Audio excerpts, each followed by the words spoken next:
Here we are giving the 220 volts of 50 to 60 hertz frequency to this project, which has a very typical concept in which we are seeing here the two switches is there.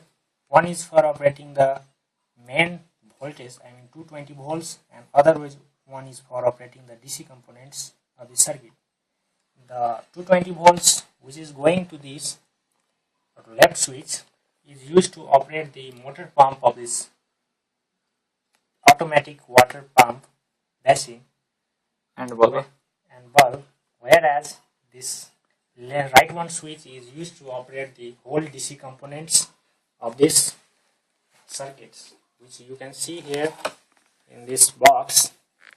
Here a DC components is along this whole right sided, whereas these AC components are along this whole left side.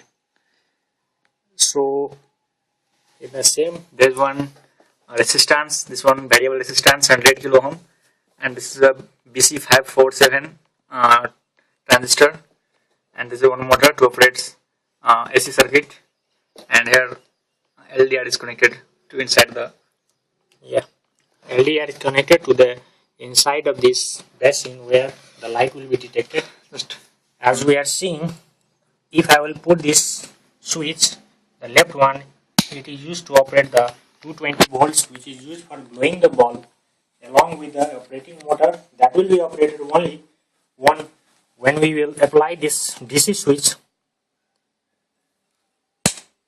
Now if I will put my hands to this basin, automatically the water will start coming out. If again I will remove my hand, it will automatically will be stopped coming out water. Again if I will put, again water will be coming out. No any extra mechanical switch is used for operating this water falling down and not returning back. Again if I am removing, the same water is stopping. If again I will keep my hand, again water will come.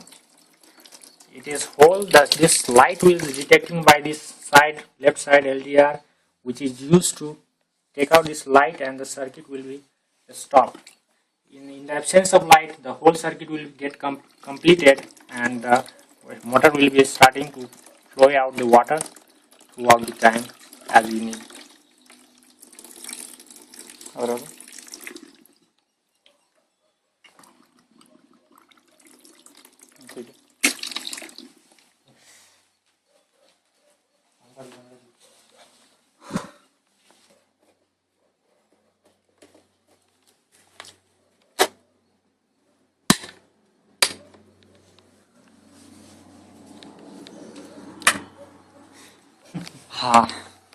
And this project of director, me, Krishna mandal, Along with me, Raman Kumar Jha.